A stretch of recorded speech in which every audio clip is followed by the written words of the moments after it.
Bismillahirrahmanirrahim. Assalamualaikum warahmatullahi wabarakatuh.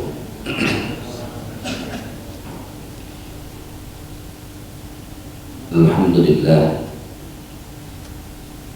Alhamdulillahilladzi bi ni'matihi tatimmus shalihat. Asyhadu an la ilaha illallah wahdahu la syarika lah. Wa asyhadu anna Muhammadan abduhu wa rasuluh.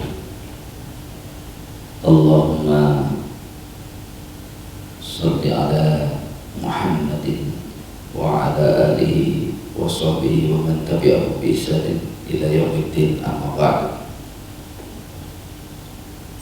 Qala ta'ala ya ayyuhalladzina amanu taqullaha haqqa tuqatih wa la tamutunna illa wa antum muslimun.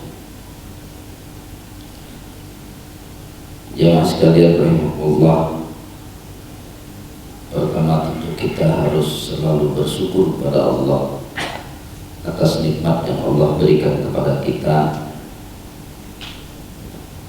Mudah-mudahan dengan syukur itu kita bisa memperbaiki seluruh kehidupan kita, khususnya hal-hal yang Allah perintahkan untuk menjadi bagian dari bersyukur. Salawat dan salam dan tercurah pada Rasulullah SAW sebagai suri tauladan yang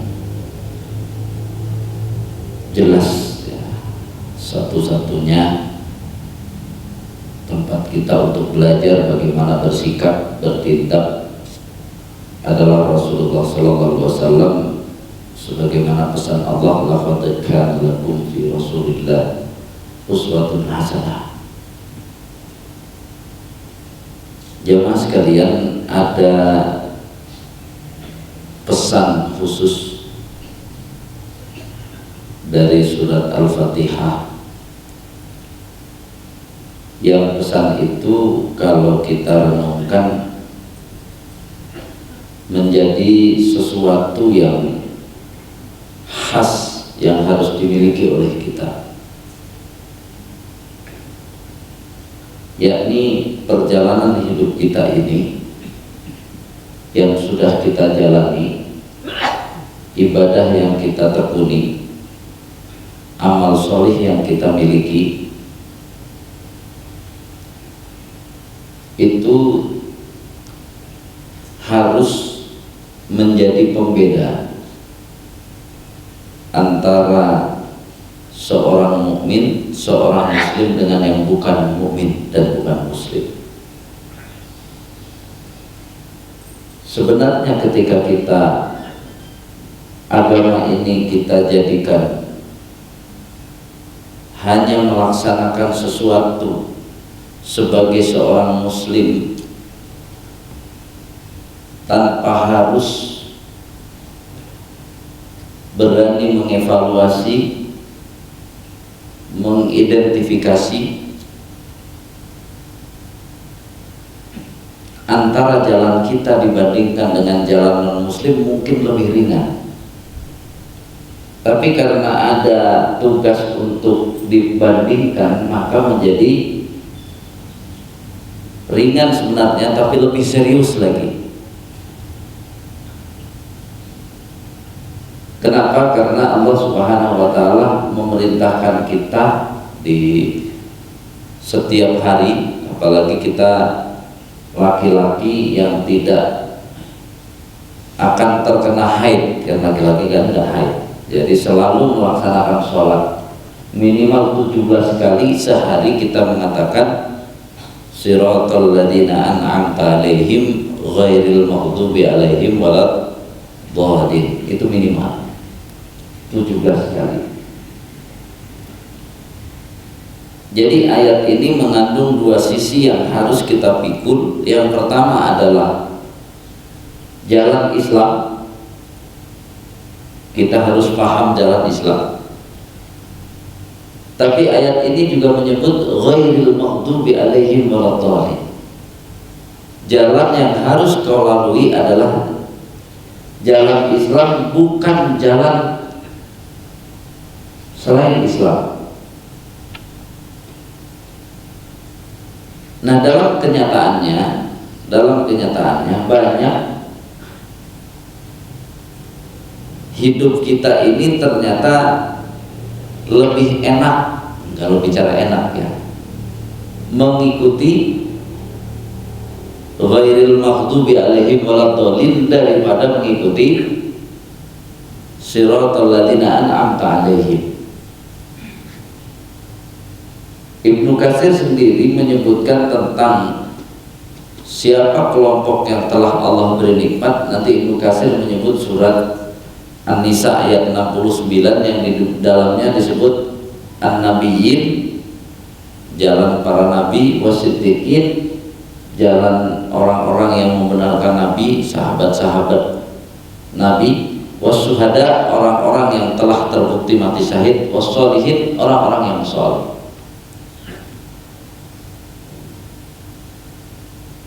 Ghairil maghdubi itu ujungnya nanti disebut Yahudi, ad-dhalin ujungnya disebut Nasrani. Berarti dengan kawan-kawannya, yang penting bukan Islam.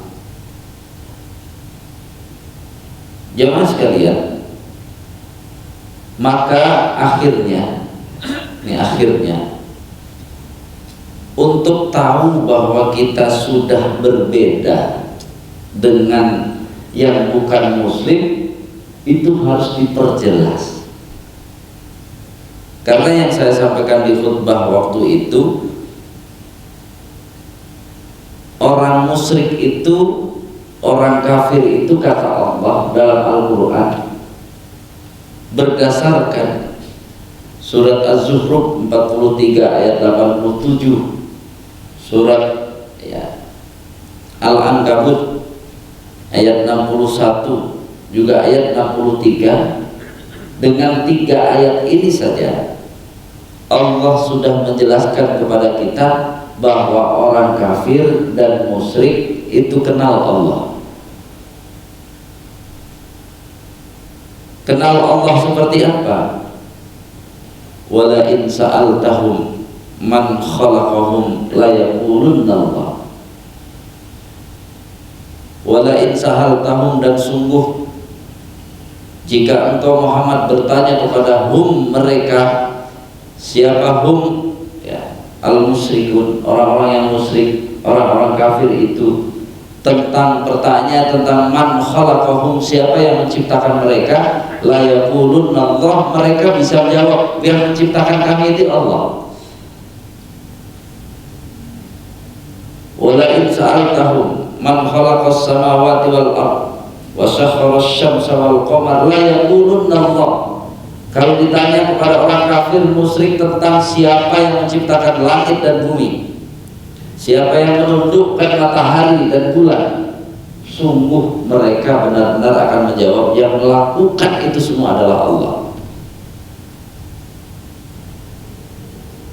Wala in sa'altahum man nazzala minas sama'i ma'an fa ahya bihil arda min ba'di mautiha la yaqulunna Allah. Sungguh jika engkau Muhammad bertanya kepada mereka, orang musyrik, orang kafir itu, tentang siapa yang menurunkan air hujan, maka mereka akan menjawab yang menurunkan air hujan adalah Allah. Siapa yang menumbuhkan tanaman di bumi-bumi, menghidupkan bumi ini, mereka akan menjawab Allah. Sehingga kalau saat ini kita ditanya tentang Allah, jawabannya sama seperti yang dijawab oleh orang kafir, terus kita bilang bahwa kita ini sudah punya kedudukan yang khusus, tidak mungkin. Lebih parah lagi, ngaku Islam, nggak mengakui bahwa Allah yang menciptakan dia, Allah yang memberikan rezeki kepadanya, Allah yang menciptakan langit dan bumi, itu lebih parah. Padahal orang kafir, orang musyrik juga mengakui semua itu. Sehingga jemaah sekalian rahimakumullah, maka kita harus mencari sesuatu yang menjadi beda antara kita dengan orang-orang tersebut. Tegas Allah mengatakan ghairil maghdubi alaihim waladdallin. Memang kamu jalan Islam, tapi jangan sampai kecampur dengan jalan Yahudi dan jalan Nasrani. Kalau ditanya satu-satu ilmunya tentang Allah, kira-kira kebanyakan kaum muslimin sama dengan yang diketahui orang kafir atau sudah berbeda? Bisa jadi sama saja. Pasti tanya siapa Allah yang menciptakan kita, yang itu jawaban standar, itu jawaban dari orang musyrik. Allah juga akan menjawab itu. Coba ingat-ingat kembali saat kita kemarin berkumpul mudik, misalnya keluarga besar, apa sih yang diomongin? Ada nggak yang diomongin itu khusus sekali untuk memperbaiki keislaman, mengajak keluarga kita kepada Islam, atau sibuk nanya tentang kesehatan, keadaan keluarganya, pekerjaan, karirnya? Pertanyaannya, kalau cuma itu yang dibicarakan, kalau cuma itu yang ditanyakan kepada keluarga-keluarga kita, kira-kira pas orang kafir, orang musyrik ngumpul, bisa nggak bahas tadi semuanya?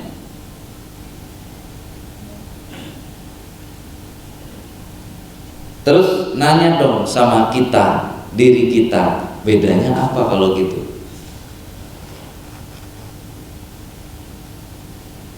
Bahkan ketika disuruh mengungkapkan harapannya anak kamu gimana? Anak saya pokoknya kaya, jabatannya tinggi, hidupnya nggak susah. Kira-kira banyak gak kaum muslimin jawab itu? Atau kalau kita katakan orang kafir musyrik, bisa gak jawab itu? Bisa juga. Berarti itu bukan sesuatu yang hebatnya. Jadi kaya itu bukan sesuatu hebatnya, karena orang kafir, orang musyrik bisa kaya. Menduduki jabatan tinggi itu bukan sesuatu yang hebat, karena orang kafir, orang musyrik bisa menduduki jabatan yang tinggi, bisa menjadi orang yang pandai dipandang, bisa juga. Bayangkan ketika seorang muslim dalam kondisi kaya, jabatannya tinggi, kemudian ilmunya bagus, dia tidak mengikuti ketentuan Allah, kira-kira kelakuannya sama nggak dengan orang kafir dan orang musyrik? Sama, bahkan kadang banyak yang lebih parah. Karena itu jemaah sekalian rahimakumullah,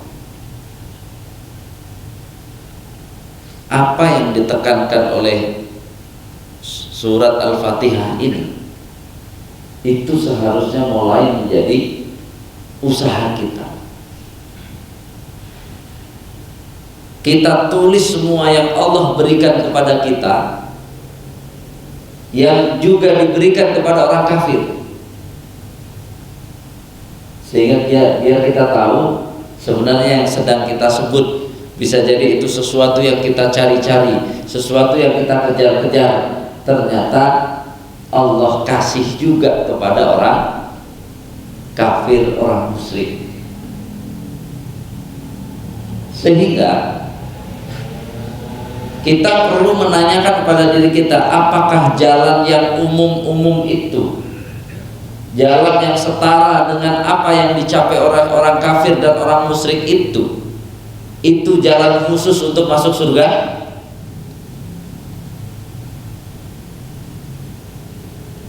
Artinya untuk masuk neraka perlu syarat khusus nggak? Enggak, siapa aja boleh masuk neraka kan? Tapi kalau mau masuk surga harus ada syarat khusus nggak?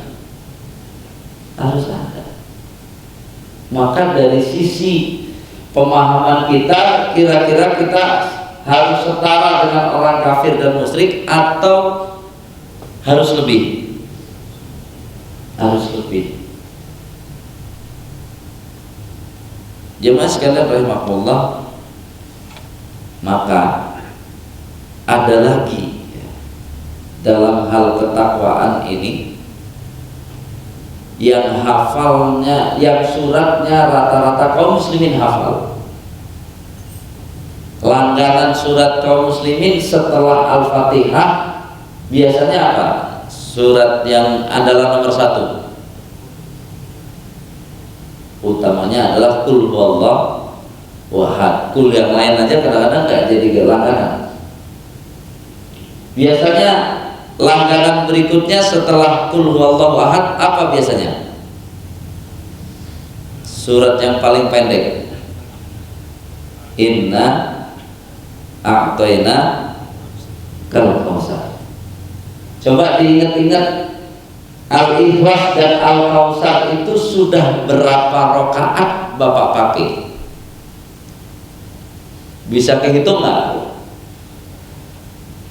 Bisa kehitung nggak? Al-Ikhlas dan Al-Kautsar pernah Bapak pakai di sholat? Bisa kehitung banyak atau sedikit? Menarik. Allah yang kita bahas barusan surat Al-Fatihah di ujung, ada surat Al-Ikhlas, ada surat Al-Kautsar. Kita geser yang mudah di Al-Kautsar saja dulu. Surat Al-Kautsar, sebelum saya sebutkan Al-Kautsarnya, kita harus melihat dulu keadaan kaum muslimin. Kira-kira bagi kaum muslimin bisa sholat berjamaah di masjid itu prestasi atau bukan prestasi? Saat ini bagi kaum muslimin merasanya sholat berjamaah di masjid itu prestasi atau bukan? Kebanyakan bilang prestasi. Nah, kalau belum terlalu tajam lah, gini lah. Pernah nggak nasehatin anak, nasehatin keponakan, saudara? Kalau kamu ya rizkinya mau bagus, ya harus apa? Sholatnya yang benar, baca Quran, sholat sunnah, bangun malam. Pernah nggak ngasih tahu begitu? Coba diingat-ingat, pernah nggak? Pernah. Pertanyaannya kan sederhana, kira-kira bagus nggak nyuruh orang biar rizkinya tambah bagus dengan memperbaiki ibadah? Bagus nggak?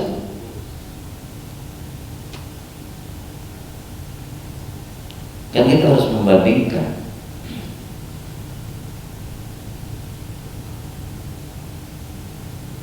Untuk rizkinya bagus, kira-kira orang kafir perlu sholat nggak? Nah, untuk dapat rizki yang bagus, orang kafir butuh sholat nggak? Butuh bangun malam nggak? Sholat tahajud.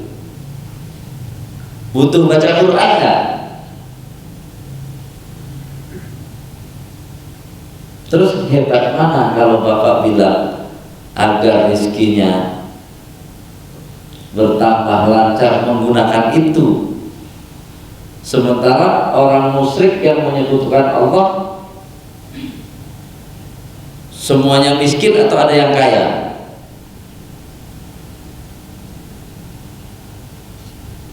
Bisa ditangkap dulu apa masalahnya di sini?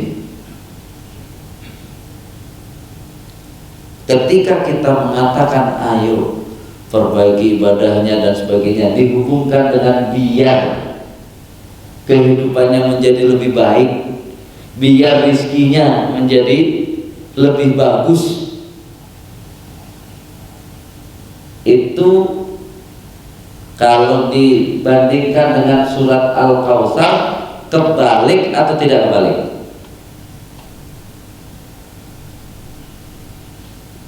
Kan tadi merasa ibadah biar rizkinya jadi lebih bagus lagi. Itu bunyi ayatnya fasolli dulu atau inna atayna al-kautsar dulu. Ya Bapak udah tahu bunyi ayatnya inna atayna, ya atainaka al-kautsar. Sebenarnya Allah telah memberi engkau Al-Kautsar kepada Nabi adalah bisa disebut telaga Al-Kautsar, tapi juga diartikan oleh ulama nikmat yang banyak. Konsekuensi mendapat nikmat yang banyak baru kemudian fasholli li rabbika wanhar, sholat dan berkurban. Jadi kebalik atau nggak kebalik tadi? Biar katanya biar nambah lagi rizkinya, maka diperbaiki ibadahnya. Kebalik atau kebalik? Pusing-pusing sengaja nih mumpung dingin saya kasih panas gitu ya, panas. Kan kebalik, gara-gara Allah sudah kasih nikmat sama kamu lah, harusnya kamu beribadah. Jangan berhenti beribadah walaupun usahanya nggak lancar gara-gara ibadah. Ya kalau cuma ibadah dijadikan untuk melancarkan rizki, mending orang kafir nggak ibadah tapi rizkinya lancar, kan kita jadi kacau. Janganlah dihubungkan. Kalau mau dihubungkan dibalik. Kenapa Bapak harus datang ke masjid untuk sholat berjamaah? Kenapa Pak? Karena nikmat Allah kepada kita sudah banyak. Malu kalau nggak ke masjid karena yang dikasih banyak.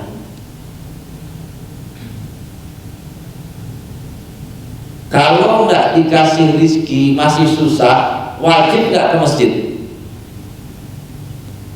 Wajib nggak ke masjid Pak? Dia anaknya kelaparan belum ada makanan, dia ya wajib ke masjid atau nggak apa-apalah telat sholatnya karena sedang memberi makan itu. Sehingga kebalik kebanyakan orang muslim merasa kalau sudah bangun malam, kalau sudah sholat tahajud itulah kenapa tiba-tiba rizkinya lancar, karena itu. Dia lupa bahwa ada orang kafir, orang musyrik gak melakukan semua itu juga rizkinya lancar. Jika apa? Jika jatah rizkinya banyak. Ya, jatah rizkinya banyak kan sudah. Mau kafir, mau musyrik, kalau jatahnya banyak, banyakan mana duitnya, orang kafir atau orang muslim? Ya kalau jatahnya orang kafir lebih banyak, dia akan dapat. Suatu saat dia juga orang muslim ada yang lebih banyak, bisa. Jadi kembali kita jangan mau untuk membandingkan tadi semua. Selama ini kita anggap dengan sholat berjamaah berarti saya berprestasi. Padahal apa? Harus nikmat kamu udah kamu nikmati. Kalau ditanya jujur kepada kita nih, nikmat Allah yang Allah berikan sudah kita syukuri secara maksimal. Kira-kira impas atau belum? Impas atau belum? Belum. Bahkan kalau mengikuti kaidah Imam Syafi'i, boro-boro impas. Kata Imam Syafi'i, bukankah engkau bisa bersyukur? Itu juga kenikmatan yang harus kamu syukuri. Ketambah pusing lagi kita. Jadi sholat berjamaah rutin di masjid disyukuri atau dibanggakan? Harus disyukuri. Kalau kita bicara bersyukur, perlu bangga nggak? Nggak perlu, cuma bersyukur. Sederhana. Kenapa? Yang bisa diambil pelajaran itu adalah yang sebaliknya. Ngakunya Islam, rumahnya punya, mobil punya, makanan di kulkas ada, duit di tabungan ada, beras masih ada, keterlaluan gak ke masjid, gitu sunatnya. Kenapa? Orang sudah dikasih nikmat. Lucunya kita itu pagi minta rizki, siang minta rizki, sore minta rizki, bangun tengah malam minta rizki. Pertanyaan saya, memang rizkinya kurang?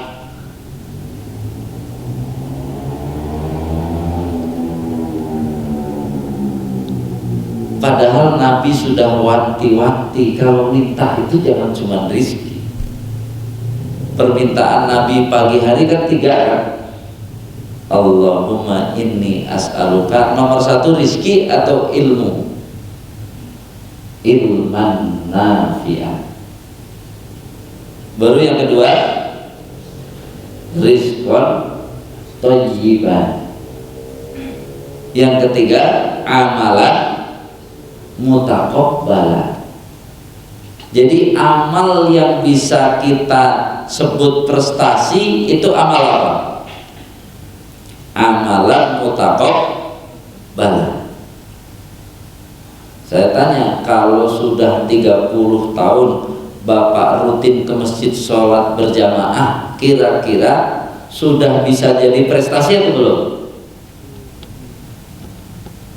Udah 30 tahun Pak, tiap waktu ke masjid, sudah jadi prestasi atau belum? Kenapa belum? Kenapa belum Pak? Bapak belum dapat surat sholat berjamaah selama 30 tahun itu sudah diterima oleh Allah. Kan amalan mutaqabbalan disebutnya, amal yang diterima.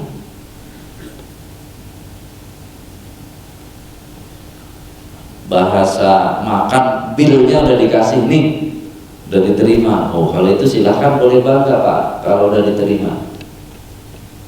Cuman syarat menerimanya apa Pak? Syarat menerima tanda bahwa ibadahnya diterima, syaratnya innalillahi wa inna ilaihi raji'un. Kita belum bisa, semuanya belum pegang sertifikat. Kalau belum pegang bisa dibanggakan? Nggak bisa. Syukuri terus saja, jangan dibanggakan. Syukuri, perbagus lagi, bersyukur. Kalau ditanya bersyukur saja, itulah jurus Rasulullah. Ketika bangun malam sampai bersusah payah, kan tuh kalimat hadisnya indah. Afala akuna abdan syakuron. Apakah nggak boleh saya menjadi hamba yang ahli bersyukur?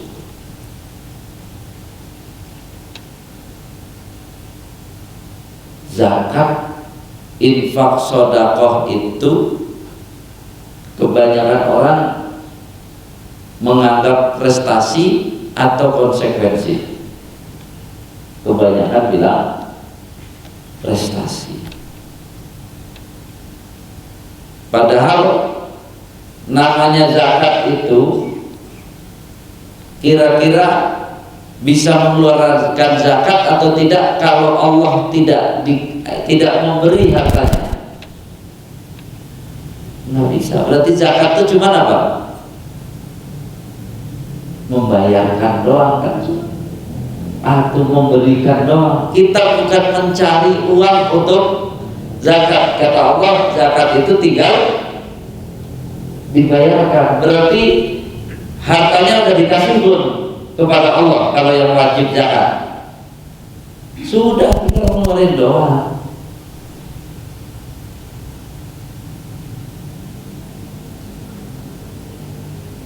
Apa hebatnya zakat, infak, sedekah? Apa hebatnya?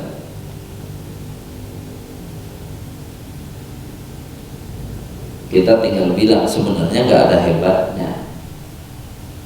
Orang muslim bangga gitu sudah bisa zakat, bangga sudah bisa infak, sedekah. Makanya kita hitung dulu pakai siratal ladzina an'amta 'alaihim ghairil maghdubi 'alaihim waladdallin. Rata-rata zakat kaum muslimin berapa persen dari hartanya rata-rata mengeluarkan zakat itu? 2,5%. Orang Nasrani mengeluarkan untuk agamanya berapa? 10%. Orang Yahudi 20-25%. Kita 2,5% mau bangga? Baru 2,5%, masa mau dibanggakan? Orang Nasrani aja mengeluarkan untuk agamanya 10%. Orang Yahudi mengeluarkan untuk agamanya 20-25%. Infak sedekah itu kan memberikan harta. Orang Yahudi Nasrani bisa nggak ngasih harta ke orang lain? Kita menolong orang dengan harta. Orang Yahudi Nasrani, dukun, musyrik, bisa nggak menolong orang dengan hartanya? Bisa. Balasan dunia, saya tidak bicara akhirat, kita sekarang di dunia. Balasan dunia kalau ada orang kafir yang baik dengan orang muslim yang baik lah. Orang kafir baik lagi dermawan, orang muslim baik lagi dermawan. Itu balasan dunianya banyakan siapa? Ayo jawab, banyakan siapa? Muslim atau kafir? Muslim atau kafir? Kafir. Kenapa? Kata Allah, Allah akan balas kebaikan orang kafir semuanya di dunia, nggak ada disisakan untuk akhirat. Berarti kalau di sini kita bikin pelatihan ya, kehebatan zakat, infak, sedekah, bisa kalah nggak kalau ada konsep dari yang bukan Islam, kehebatan memberi? Mana menang? Kalau melibatkan testimoni dan sebagainya, mana yang menang di dunia ini? Pemberian kita atau pemberian orang kafir? Yang menang hasilnya di dunia orang kafir. Makanya jangan seolah-olah kita bicara tentang the power of zakat, infak, sedekah harus kita galakkan dengan mengiming-imingi bahwa kalau bisa melakukan itu semua nanti di kehidupan dunianya akan menjadi lebih baik. Nggak bisa.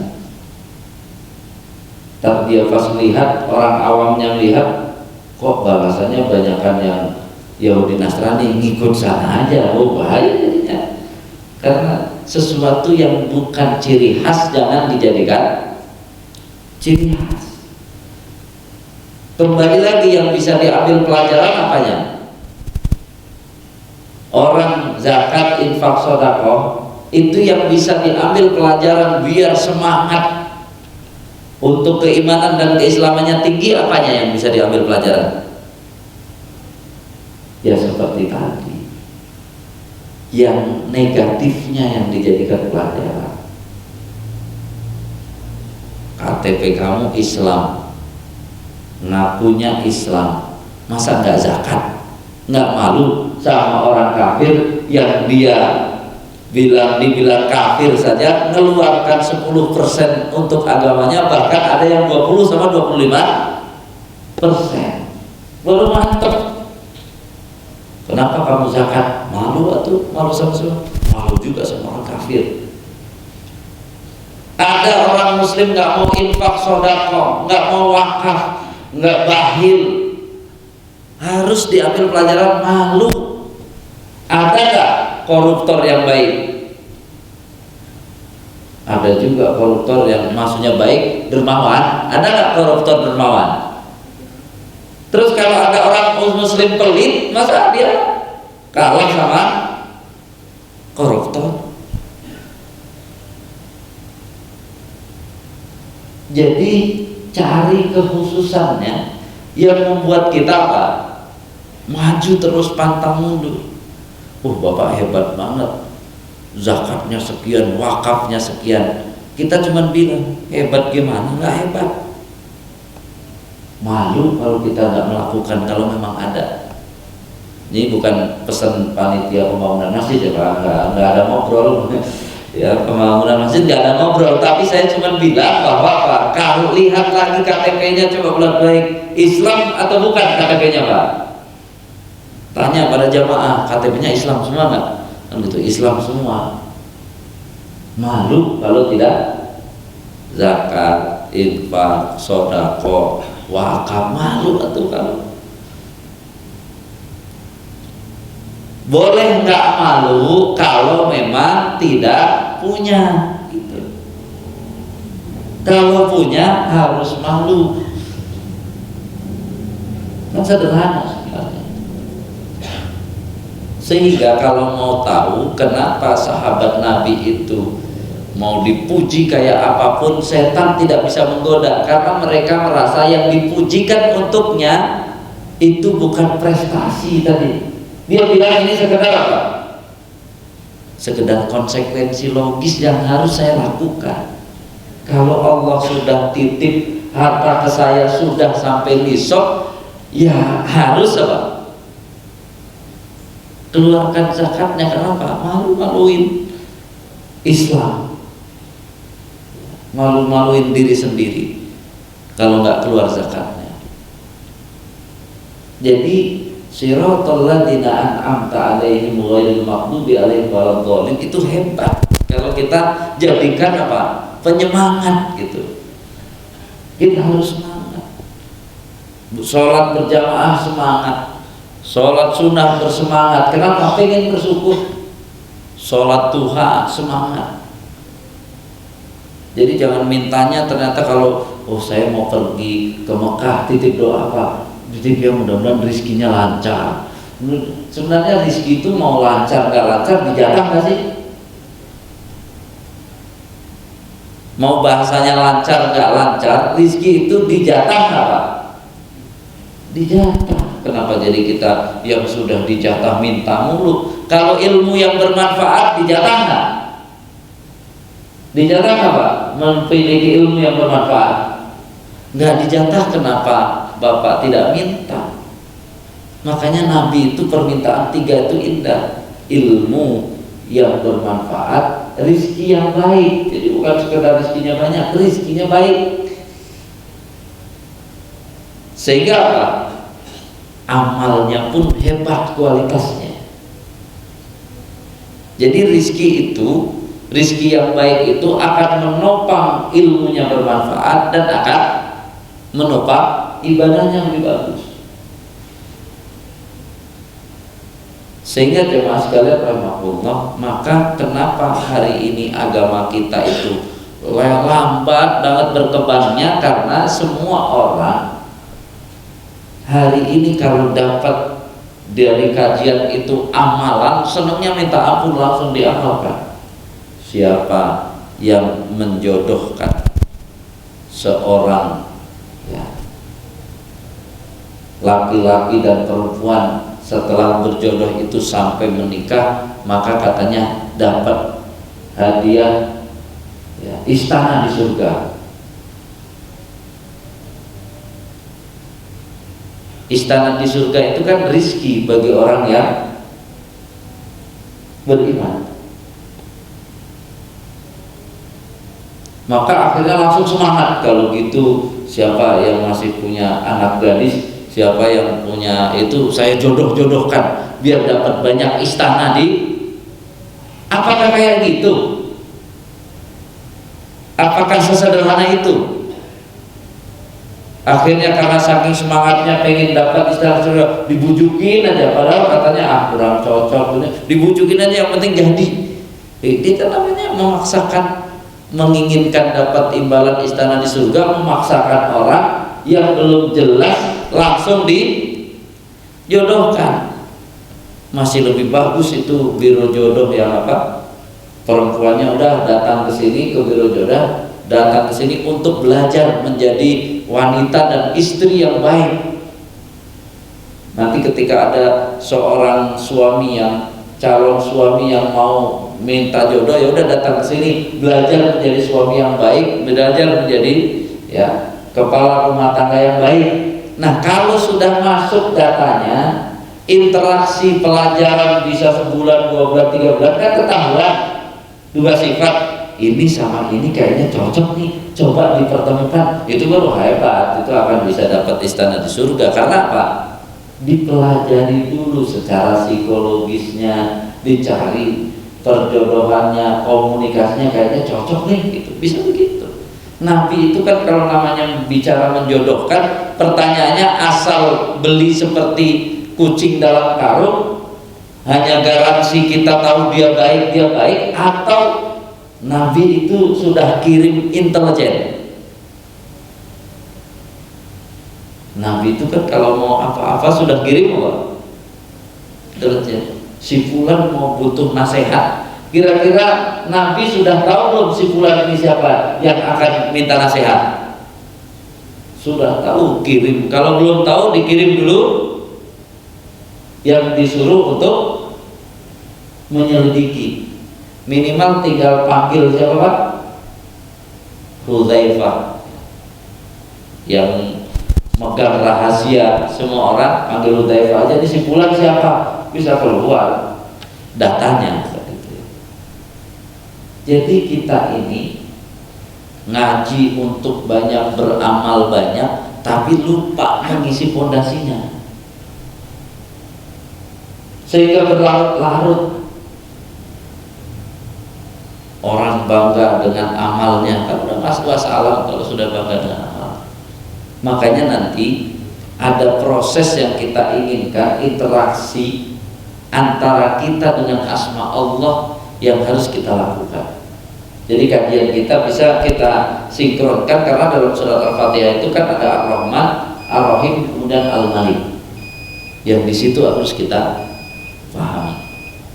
Ya jemaah sekalian, kalau kita lihat akhirnya apa yang Allah pesankan di dalam hadis riwayat Bukhari Muslim tentang asma Allah, maka itu akan menjadi guide ya, keimanan kita. Karena sebenarnya ngaji seperti ini, sholat, zakat, infak, amal-amal soleh itu nilainya ada di mana sih?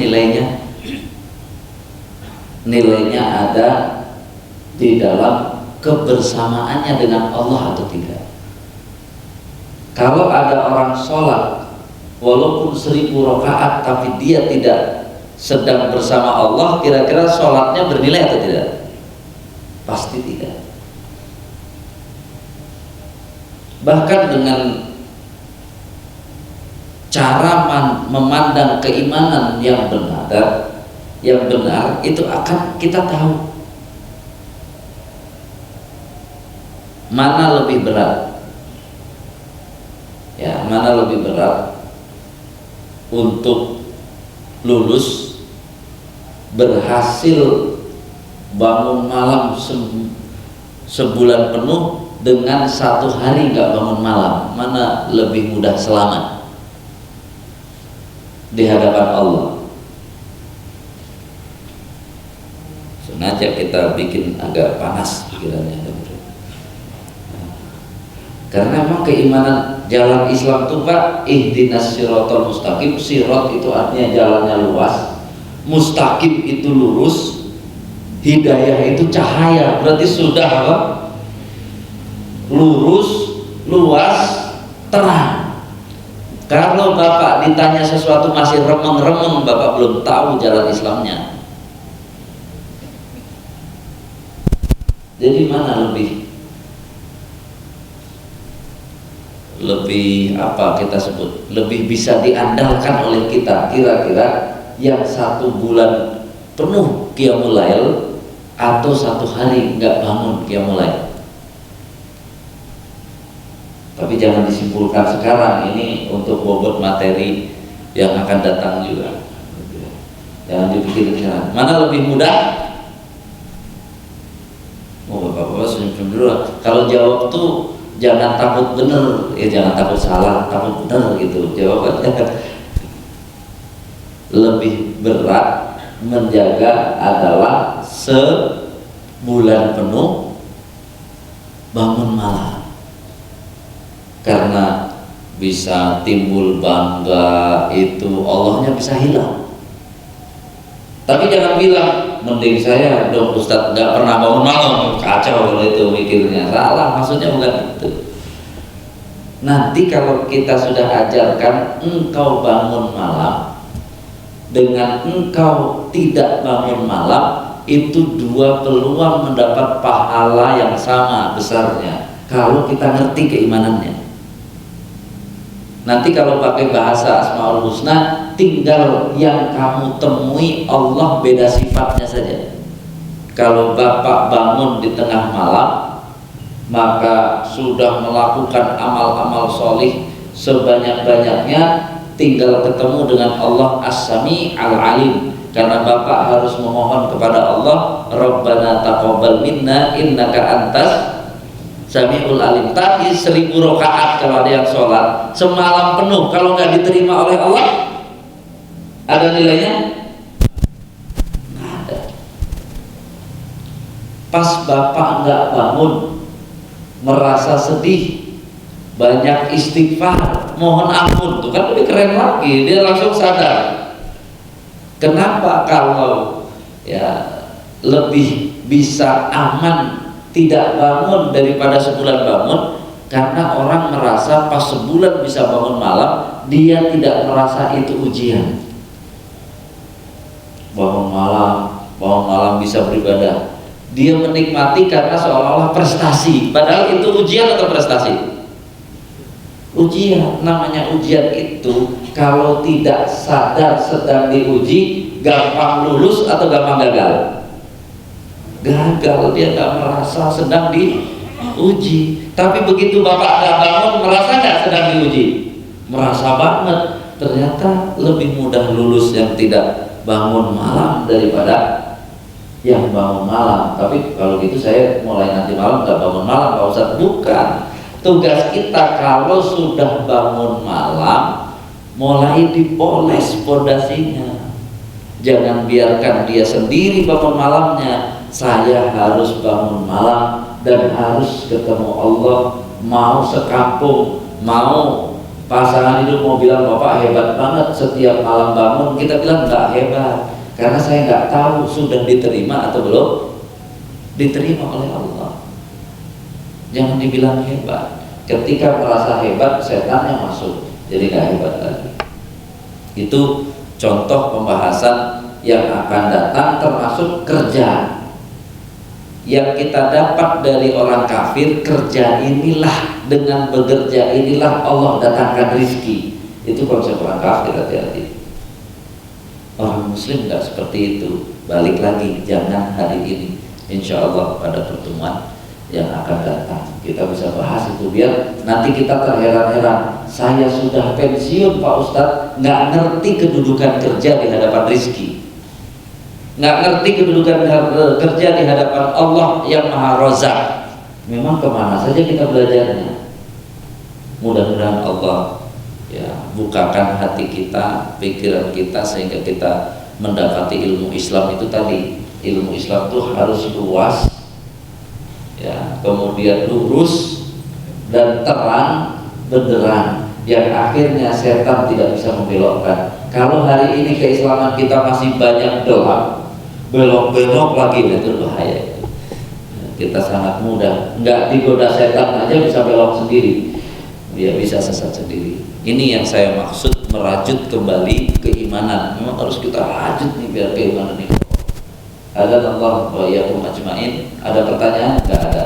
Kita sebut ya, kita doa alhamdulillah, alhamdulillah alamin. Subhanaka Allahumma wa bihamdika asyhadu an la ilaha illa anta astaghfiruka wa atubu ilaik. Assalamualaikum warahmatullahi wabarakatuh.